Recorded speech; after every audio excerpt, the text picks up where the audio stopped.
Hello students, this is Swapnil Dhage. Welcome to the maths magnet. आज हम practice set number 3.2 पढ़ेंगे।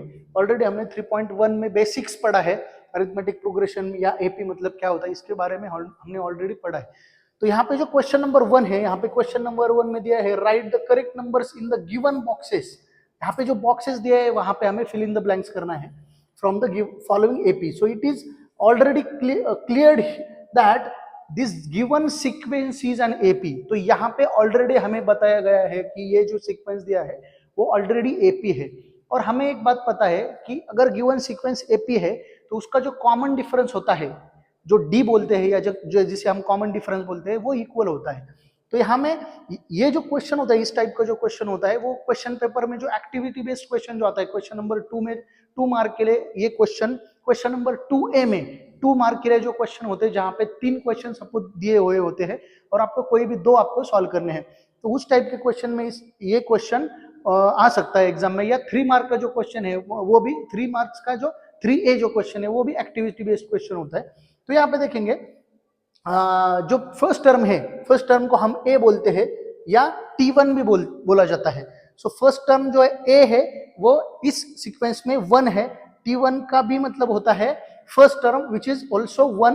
T2 is 15 here and T3 is T1, T2, T2 is 8 here, T3 is 15 and T4 जो है वो है 22।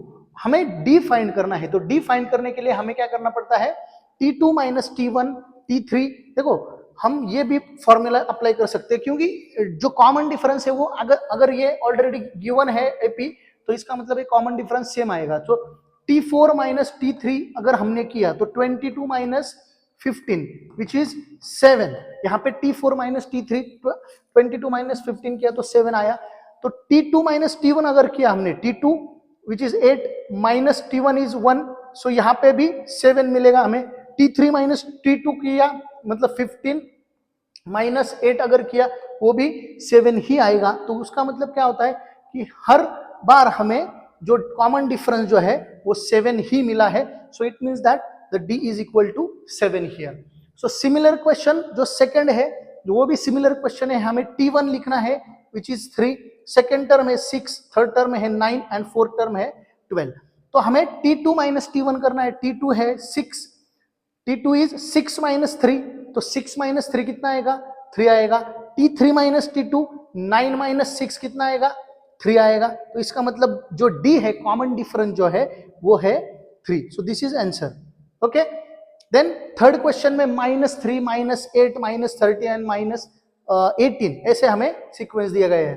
-3 -8 -13 and -18 ये अपना sequence है। ये T3 है, ये T4 है। तो T2 माइनस T1 अगर किया -8 -3, यहां पे देखना है -8। यहां पे देखो ये जो क्वेश्चन है यहां पे लिखता हूं मैं। So T1 is equal to -3, T2 is equal to T2 जो है T2 is equal to -8, T3 is equal to -13 and T4 is equal to -18। T4 is -18। Okay, T4 is equal to -18। तो हमें फाइंड करना है D common difference. तो कैसे करते हैं, T2 minus T1, T2 is -8 minus T1 is -3।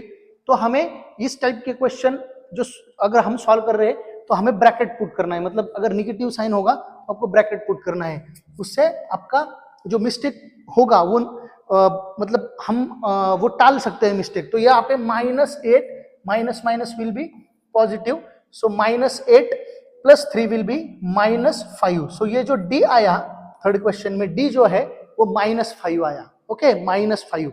अगर हमने T2 माइनस T1 किया -8 minus -3 will be -5। After that T3 minus T2, T3 is -13 minus अगर 8 करते हैं हम तो -13 minus minus will be positive, so this is also -5। So it means that A is equal to -3 and D is equal to -5।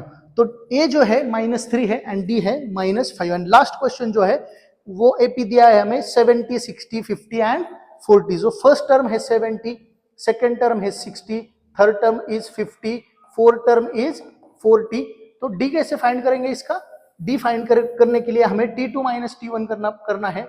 So T2 minus T1 अगर करते हैं हम तो 60 minus 70 which is minus 10. Okay, T3 minus T2 अगर किया हमने वही answer आएगा T3 minus, so which is 50 minus 60, right? So minus 10. So it means that D is equal to minus 10. Okay, so D is equal to minus 10 and A is equal to first term is 70. So we got both the values. A is equal to 70 and D is equal to minus 10. तो ये question था, बहुत ही easy question है. सिर्फ हमें previous term को subtract करना है नेक्स्ट टर्म से, तो हमें D मिल जाएगा, कॉमन डिफरेंस मिल जाएगा. और A तो पता है सबको, T1 को ही हम A बोलते हैं जो फर्स्ट टर्म होती है. तो देखते हैं हमें सेकंड जो क्वेश्चन होता है, सेकंड क्वेश्चन जो है इसमें वो पढ़ेंगे.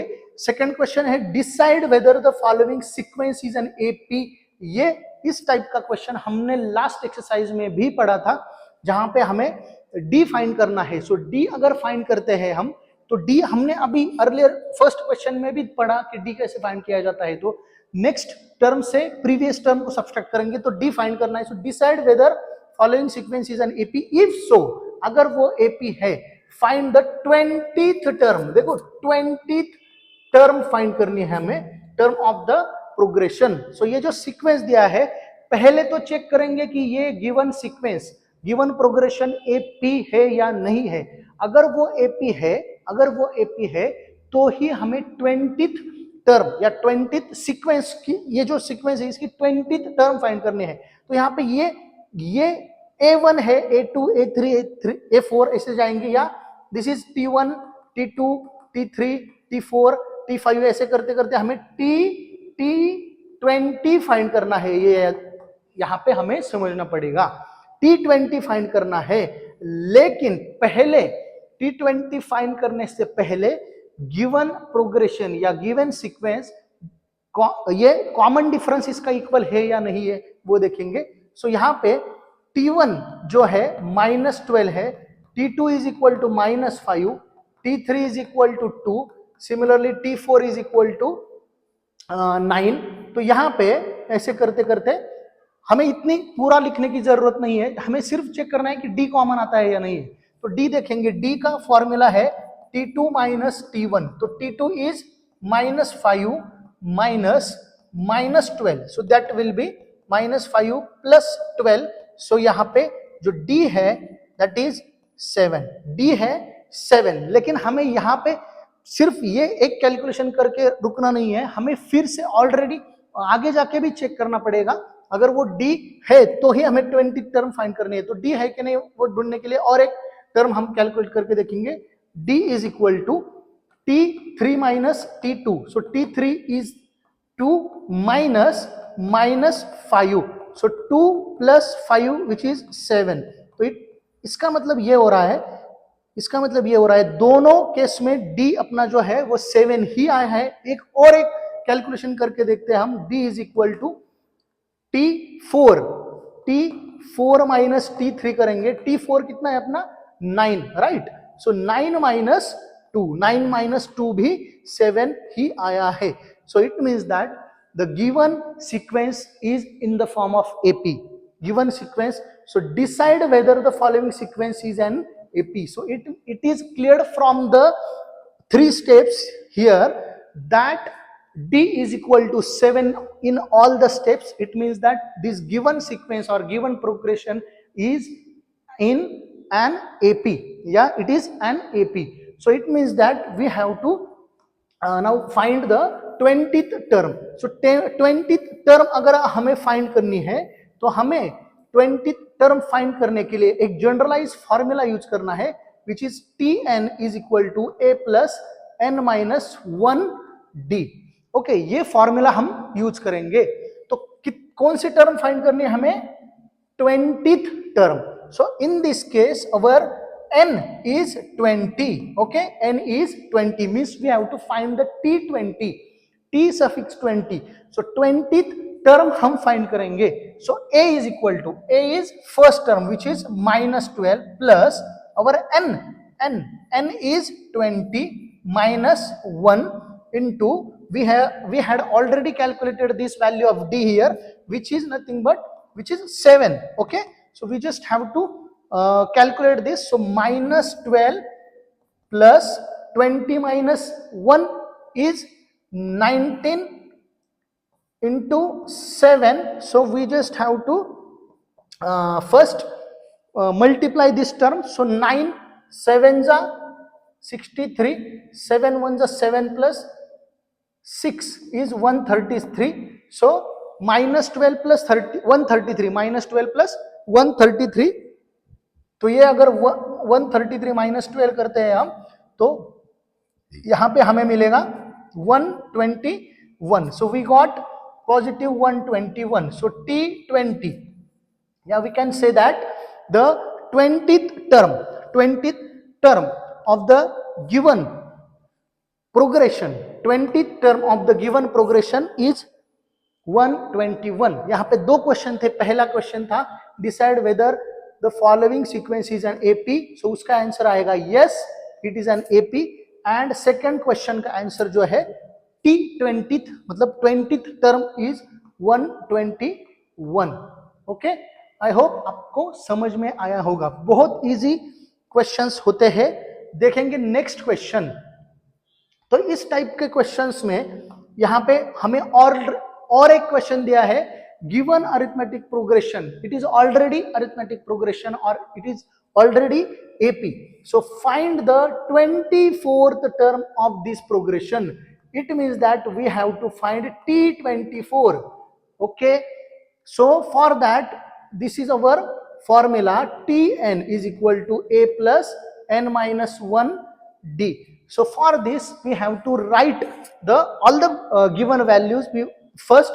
So a is equal to first term is 12, right? N is equal to, n means T24. So in this case our n is equal to 24. So n कितना है 24 है. उसके बाद d फाइंड करना पड़ेगा. तो d कैसे फाइंड करेंगे? So d is equal to T2. यहाँ पे d फाइंड करेंगे. d is equal to T2 minus T1. देखो यहाँ पे हमें सभी टर्म्स का चेक करने की जरूरत नहीं है क्योंकि उन्होंने ऑलरेडी ये अरिथमेटिक प्रोग्रेशन दिया है. तो हम हर एक, जैसे हमने लास्ट टू लास्ट क्वेश्चन में जो किया था, हर एक स्टेप चेक किया था, ऐसे करने की जरूरत नहीं. एक स्टेप करेंगे. 16 minus 12 तो ये कितना आया? 4 आया. जरूरत नहीं है लेकिन फिर से देखते हैं. T3 minus T2 अगर हमने किया तो 20 minus 16 ऑलरेडी हमें 4 ही मिलेगा क्योंकि ये ऑलरेडी अरिथमेटिक प्रोग्रेशन है. सो 4 आया. सो D is equal to here, we can say that D is equal to 4. So write down the values here. So n जो है अपना, n जो है वो 24 है. n is 24. So a is 12 plus n is 24 minus 1 into d is 4. तो calculation करेंगे.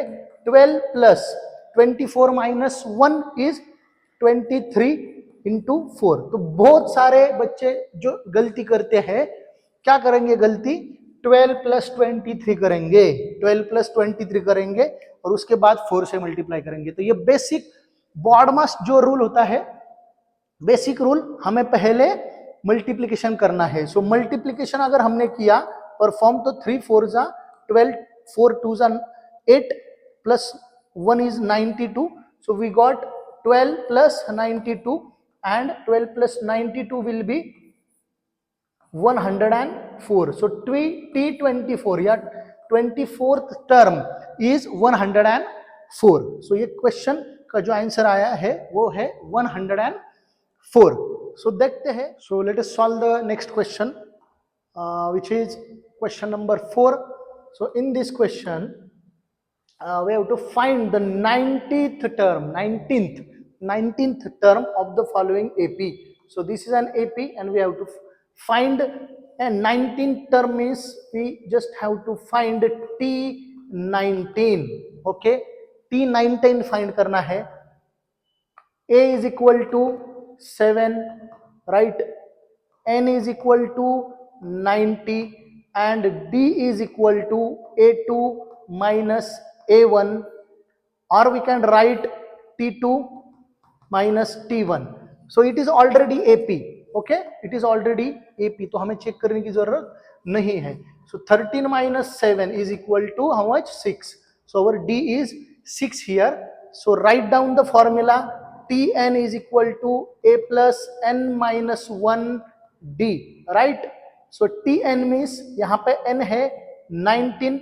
A is equal to 7 plus n is equal to 19 minus 1 into D is 6. Okay, same process है, सेम जैसे previous question solve किया, same process है. 7 plus 19 minus 1 is 18 into 6. So 18 into 6 is 48 1 and this is 108. So 7 plus 108. So 7 plus 108 will be 115, right? 115. So it means that 19th term of given AP is 115. Okay, बहुत easy question था. Same pattern के questions हमें दिखाई दे रहे हैं, same pattern के question है, same है. T27 फाइंड करना है, गिवन AP है. सो यहाँ पे A is equal to 9, N is equal to 27 and our D is equal to T2 minus T1. So T2 is 4 minus T1 is 9. So 4 minus 9. तो यहाँ पे 5 नहीं लिखना है, यहाँ पे -5 होगा, -5. आप गलती क्या करोगे? 5 लिखोगे. अगर देखो ये हर बार ये लिखने की जरूरत क्यों है? क्योंकि हमें डायरेक्टली देखने से भी डी का पता चलेगा. सिर्फ हमने एपी के पास, एपी की तरफ अगर देखा हमने तो कॉमन डिफरेंस हमें 5 का नजर आ रहा है, लेकिन वो कभी कभी -5 भी हो सकता है. तो यहाँ इस क्वेश्चन में वो कॉमन डिफरेंस जो है वो -5 है, राइट? तो अगर आपने -5 अगर नहीं लिखा, नेगेटिव नहीं लिखा तो 100% आपका क्वेश्चन रॉन्ग होगा. ओके, सो ये फॉर्मूला आएगा Tn is equal to A plus n minus 1 D. So A Tn, n मतलब यहाँ पे आएगा 27. सो A is equal to 9 plus 27 minus 1 into D is -5. सो अगर निगेटिव नंबर है तो यहाँ पे ब्रैकेट हमें पुट करना है. सो 9 plus 26 into -5. तो 26 into 5 करेंगे, सो विच इज 130. -130 आएगा, ये -130. ओके, सो 9 minus 130, 9 minus 130 तो क्या आएगा? ये -121. T27 is -121. तो ये नेगेटिव पहले पॉजिटिव थे, फिर -5 का डिफरेंस उसमें ऐड हुआ और वो 27 तरफ तक जब जाएगा वो -121 हमें मिलेगा. सो नेक्स्ट क्वेश्चन देखते हैं. नेक्स्ट क्वेश्चन है थोड़ा सा अलग क्वेश्चन है ये. Find how many 3 digit natural number. अभी ये थोड़ा सा अलग क्वेश्चन है, ठीक है. Find how many 3 digit natural numbers are divisible by 5. Are divisible by 5. तो हमें यहाँ पे ढूंढना है कि ऐसे कितने नंबर है 3 डिजिट वाले कि जिसे हम 5 से डिवाइड कर सकते हैं. तो फर्स्ट जो नंबर है, फर्स्ट नंबर जो 5 से डिवाइड होगा, तो 5 का डिविजिबिलिटी टेस्ट हमें यहाँ पे पता होना चाहिए. तो 5 का डिविजिबिलिटी टेस्ट क्या है? यहाँ पे जिस नंबर के लास्ट में, जिस नंबर के लास्ट में 0 या 5 हो, 0 या 5 हो, that number is divide by 5. or that number we can divide that number by using 5. okay, so that is the divisibility test for 5. so 3 digit number चाहिए हमें, कम से कम सबसे छोटा जो 3 digit number है जो 5 से डिवाइड होगा that will be 100. हमें यहाँ पे AP तैयार करना है. देखो हमें यहाँ पे सीक्वेंस बनाना है, सीक्वेंस बनाना है. गिवन इंफॉर्मेशन से हमें यहाँ पे सीक्वेंस बनाना सीखना है. तो गिवन इंफॉर्मेशन क्या है? 3 डिजिट नेचुरल नंबर है. नेचुरल नंबर है ना 3 डिजिट के, तो सबसे छोटा नेचुरल नंबर कौन सा है? 100 है. उसके बाद 101 आएगा. लेकिन यहाँ पे और एक कंडीशन क्या दी है कि जो नंबर 5 से डिवाइड हो, तो 5 से डिवाइड होने वाले नंबर हमने कैसे ढूंढे? जिस नंबर के लास्ट में लास्ट डिजिट 0 हो या 5 हो. तो सबसे छोटा जो नंबर है 3 डिजिट वो है 100 और वो उसके लास्ट डिजिट में 0 आएगा. It means that 100 is divisible by 5. So next जो नंबर आएगा actually natural digit number, natural number अगर हमने देखे 100 के बाद क्या आना चाहिए, नेचुरल नंबर में 101, लेकिन हमें 5 से डिवाइड होने वाले नंबर चाहिए, तो 5 से 101 डिवाइड नहीं होगा, तो next which is close to the 100, next number कौन सा है, राइट 105.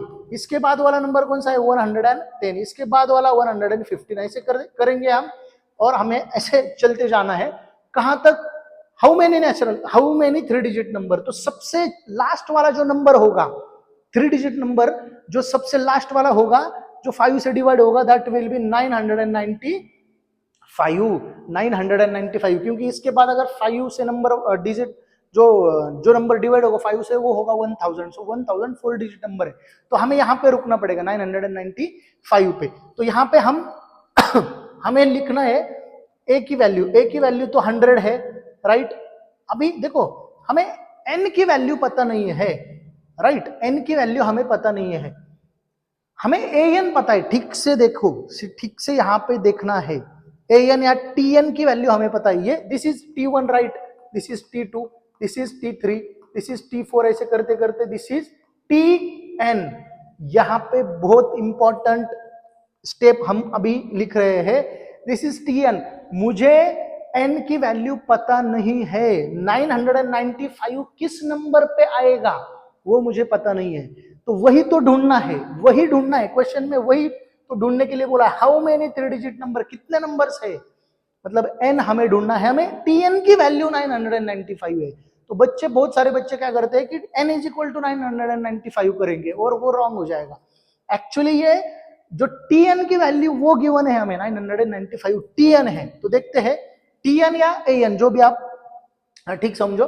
सो यहाँ पे a की वैल्यू पता चल गई हमें An की वैल्यू पता है, An इज 995. देखो An Tn दोनों सेम ही है, ओके, तो कंफ्यूज मत होना इसमें. सो An इज 995, और डी फाइंड करेंगे A2 माइनस A1 या T2 माइनस T1, दोनों सेम है. So 105 minus 100 which is 5. तो फॉर्मूला लिखेंगे, फॉर्मूला क्या आएगा अपना, An is equal to A plus n minus 1 D. An कितना है 995, A कितना है 100, प्लस n कितना है, n पता नहीं है, सो n माइनस 1 और d इज 5. सो इसे सिंप्लीफाई करेंगे, बहुत इजी है, बहुत ही इजी है सिंप्लीफिकेशन. तो ये 995, ये 100 यहाँ पे पॉजिटिव है, यहाँ पे आके निगेटिव होगा लेफ्ट हैंड साइड में, और n माइनस 1 इंटू 5. ओके, तो नेक्स्ट स्टेप सॉल्व करेंगे. 995 माइनस 100 कितना आएगा, 895, राइट. ये जो 5 यहाँ पे मल्टीप्लाई है राइट हैंड साइड में, लेफ्ट हैंड साइड में जाके क्या होगा, यहाँ पे डिवाइड होगा, n minus 1 as it is रखेंगे, 5 से डिवाइड करेंगे, 5 1 5, तो यहाँ पे बचेगा 3 5 7 जा, राइट 35, तो 4 बचेगा, 5 9 आएगा. So 179 is equal to n minus 1, तो ये माइनस 1 लेफ्ट हैंड साइड में लेके जाएंगे, so that will be 179 plus 1 will be, so therefore n is equal to 179 plus 1 is 180. So we got our answer. तो हमने क्या ढूंढना, find how many 3 digit natural numbers, मतलब कितने ऐसे नंबर है 3 डिजिट वाले कि जो 5 से डिवाइड हो सकते हैं. तो हमें आंसर क्या मिला 180. तो 180 नंबर है, मतलब 100 से स्टार्ट अगर करेंगे तो ये जो n है n, तो T180 कितना आएगा 995. सो T180 इज 995. समझ में आया? आई होप आपको ये क्वेश्चन समझ में आया होगा. अगर आपको मैं जो पढ़ा रहा हूँ समझ में आ रहा है तो आपको आपके फ्रेंड्स के साथ शेयर करना है, चैनल को सब्सक्राइब करना है, ओके, और मोटिवेट मुझे भी करना है, खुद को भी मोटिवेट रखना है. तो देखते हैं next question which is question number 7. तो यहाँ पे क्या है, the 11th term and the 21st term of an AP are given 16 and 29 respectively. They then find the 41th 41st होनी चाहिए था ना, 41th, ठीक है। सो 41st नहीं, 41 टर्म फाइंड करनी है तो इजी है। देखो यहाँ पे एपी बनाना पड़ेगा हमें, ओके। तो थोड़ा सा भी अलग क्वेश्चन है, जैसे 6th क्वेश्चन थोड़ा सा अलग था, वैसे ही हमें 7th क्वेश्चन भी यहाँ पे थोड़ा सा अलग दिख रहा है। तो बहुत इजी है, करेंगे। T11 कितना है, T11 कितना दिया है, T11 is 16 and 21st term is 29। So T11 given है, या A11 भी बोल सकते हैं, that is 16, okay, and T21st is 29। तो ये दोनों हमें दिए हैं। तो यहाँ पे देखो ये दोनों अलग अलग केसेस दिए हैं, तो यहाँ पे n जो है इस टर्म में n जो है वो 11 है, इस टर्म में n जो है वो 21 है। तो देखेंगे यहाँ पे लिखते हैं, so an in this is equal to, या n in this is 11, so an is equal to a plus n minus 1 d, ये फॉर्मूला है। सो an कितना है, n है 11, so a11 is equal to a plus n is equal to 11 minus 1 into d. So a11 is 16. So write down here 16. A plus 11 minus 1 is 10 d. So it means that we got a linear equation in two variable. We have now linear equation in two variable. तो देखेंगे कैसे, देखो a plus 10d is equal to 16। तो ये एक equation हमें मिला। तो ये भी सॉल्व करेंगे कि दूसरा इक्वेशन मिलेगा, फिर a and d linear equation in two variable solve करेंगे, okay. So T21, so in this case n is equal to 21, so an is equal to a plus n minus 1 d. So n is 21, so a21 is a plus 21 minus 1 d, okay. So a21 is 29 here, so a plus 20 d. So we got here our second equation, a plus 20 d is equal to 29, so we got our second linear equation, okay. So इसे solve करेंगे। First equation is a plus 10d is equal to 16 and second is a plus 20d is equal to 29। तो subtraction करेंगे, यहाँ पे sign change होंगे, a cancel होगा, 10 minus 20d which is minus 10d and 16 minus 29 ये आएगा minus 13। So both side minus से cancel हो जाएंगे, 10d is equal to 13, therefore d is equal to 13 by d।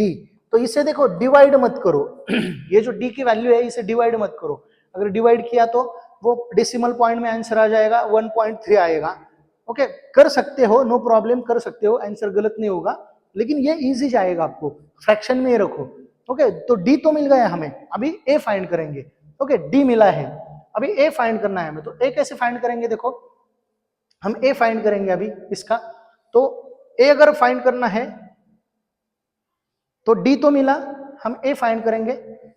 तो a कैसे फाइंड करेंगे, कोई भी एक इक्वेशन हमें लेना पड़ेगा। देखो यहाँ पे ये कोई भी एक इक्वेशन, यहाँ पे 1 2, ये दोनों में से कोई भी एक इक्वेशन हम ले सकते हैं। a plus 10d is equal to 16, a plus 10d is equal to 16 और d की वैल्यू हमें क्या मिली है, 13/10। तो ये वैल्यू यहाँ पे पुट करेंगे, so a plus 10 into D की वैल्यू है 13/10 इज इक्वल टू 16। इसलिए मैंने बोला था कि वो फ्रैक्शन में ही रखो।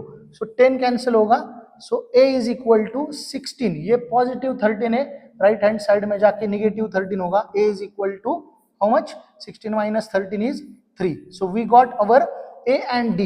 So our a is equal to 3 and d is equal to how much, 13/10। और हमें फाइंड क्या करना है, 41st टर्म बोलते हैं इसे, 41st टर्म फाइंड करेंगे। सो 41st टर्म मतलब होगा T41 is equal to a plus n minus d. So T41 find करना है. So which is n is equal to 41 here, right? So a तो पता है अभी 3 plus n पता है 41 minus 1 और d भी पता है 13/10. Okay, so 3 plus 41 minus 1 is 40 into 13/10. So 10 1s are 10, 10 4s are 40. So 3 plus 4 into 13, 52, right? 52 plus 3 is 55. So T41 is 55. T41 कितना आया? 55. So this is the correct answer. तो हमें 55 ये आंसर मिला है क्वेश्चन नंबर 7 का. आई होप आपको समझ में आया है. तो 8 जो क्वेश्चन है वो भी देखेंगे. थोड़े से अलग, अभी 6 नंबर के क्वेश्चन के बाद थोड़े से अलग अलग क्वेश्चन हमें यहाँ पे दिख रहे हैं. तो क्वेश्चन नंबर 8 देखते हैं. तो क्वेश्चन नंबर 8 में क्वेश्चन, सो 8 क्वेश्चन में देखते हैं. This is an AP which term is number -151. Which term is number -151. तो ये एपी है 11 8 5 2. ऐसे करते करते यहां पे होगा -151. तो हमें क्या पूछा गया है कि ये जो -151 है ये है A1 या T1 बोलेंगे, T2, T3, T4. ओके, तो ये Tn n पूछा है. n कौन सी टर्म है? ये -151 कौन सी टर्म है? ओके, तो देखेंगे. हमें A पता है 11, राइट. D क्या आएगा? T2 minus T1, T2 minus T1. T2 is 8 minus 11, so it is -3. So our D is -3 and our AN is -151 and we have to find n here. So use the formula AN is equal to A plus n minus 1D. So AN is -151 is equal to A is 11 plus n we have to find and our D is -3. So यहाँ पे सिर्फ calculation करना है. -151, ये जो 11 है positive यहाँ पे आके नेगेटिव हो जाएगा. n -1 into -3. So -151 minus 11 will be -162, right? Is equal to n -1 into -3. So ये जो -3 यहाँ पे नेगेटिव है, यहाँ पे आके पॉजिटिव हो जाएगा. या सॉरी, ये यहाँ पे मल्टीप्लाई है, यहाँ पे आके डिवाइड हो जाएगा, पॉजिटिव नहीं होगा. -162 minus divided by -3 is equal to n -1. तो यहाँ पे क्या करेंगे? अभी देखो, ये बोथ साइड मतलब पॉजिटिव, न्यूमरेटर डिनोमिनेटर में माइनस है तो वो कैंसिल हो जाएगा. तो यहाँ पे क्या बचेगा? यहाँ पे बचेगा 3 से डिवाइड करेंगे 162 को, तो क्या आएगा?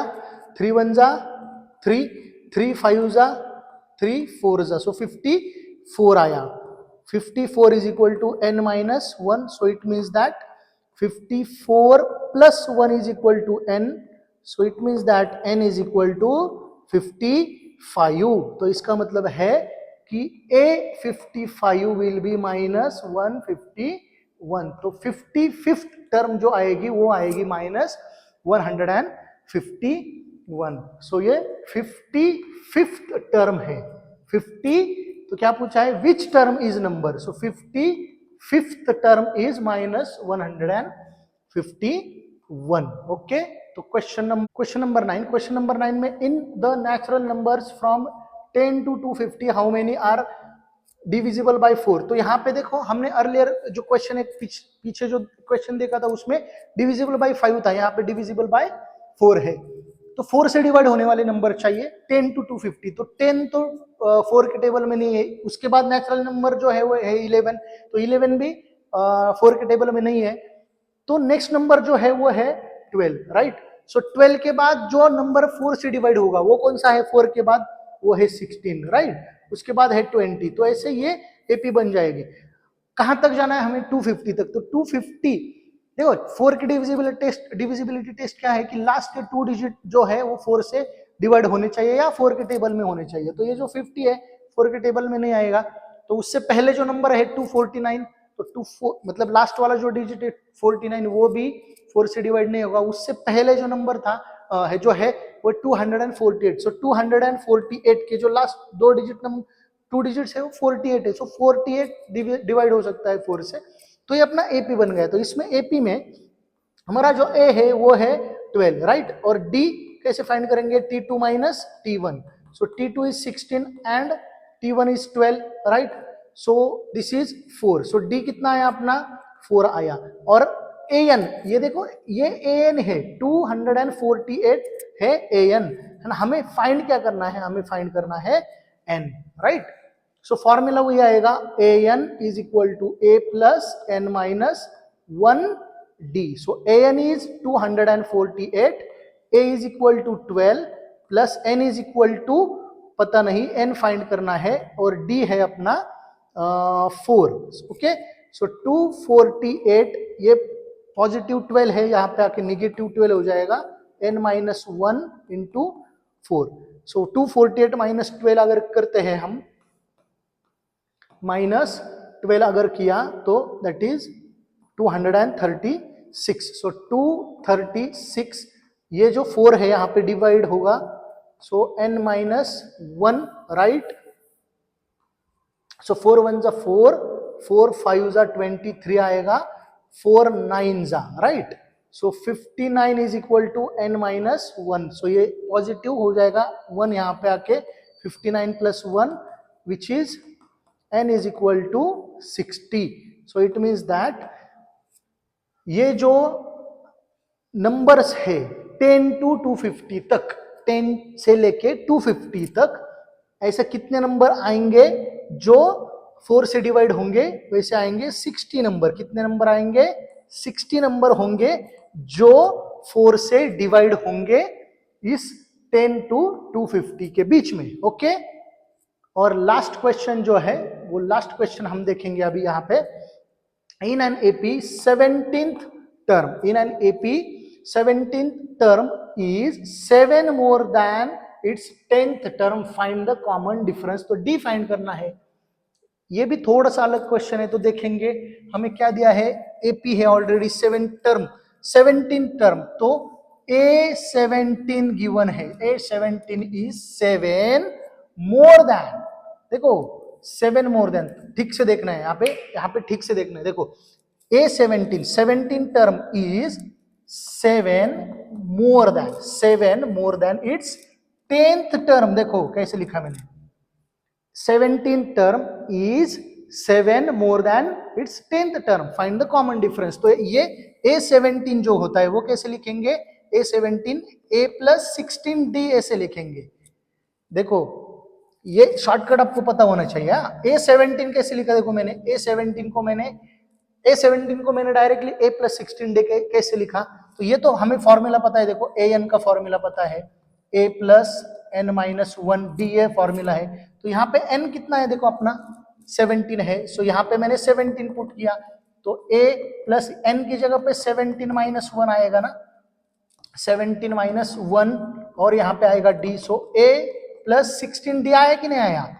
आया कि नहीं आया? A17 कितना आया? A plus 16D। तो याद कैसे रखना है? यहाँ पे अगर 17 है तो यहाँ पे माइनस 1 करो, दैट इज 16D। तो ये याद रखना है हमें कि A17 का मतलब A प्लस 16D है, okay. So A17 is A plus 16D। Similarly A10 कितना आएगा बताओ अभी? A10 कितना आएगा? Right, A plus 9D plus 7, okay. तो ये बोथ साइड A का पॉजिटिव साइन है और सेम है, वो कैंसिल हो सकता है। सो यहाँ पे 16D, यहाँ पे है 9D, यहाँ पे आके लेफ्ट हैंड साइड में निगेटिव हो जाएगा।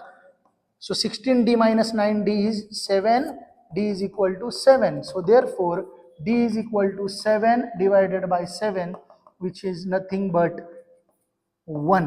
So it means that our common difference, the common difference is equal to 1. तो आई होप आपको पूरी एक्सरसाइज 3.2 समझ में आई होगी। बहुत ही इजी एक्सरसाइज थी। इसमें देखो हमने 3.1 में बेसिक्स ऑफ अरिथमेटिक प्रोग्रेशन के बारे में पढ़ा और 3.2 इस एक्सरसाइज में प्रैक्टिस सेट में हमने एन का फॉर्मूला पढ़ा। अभी जो नेक्स्ट एक्सरसाइज जो है अपनी 3.3 उसमें हमें एसएन का फॉर्मूला पढ़ना है।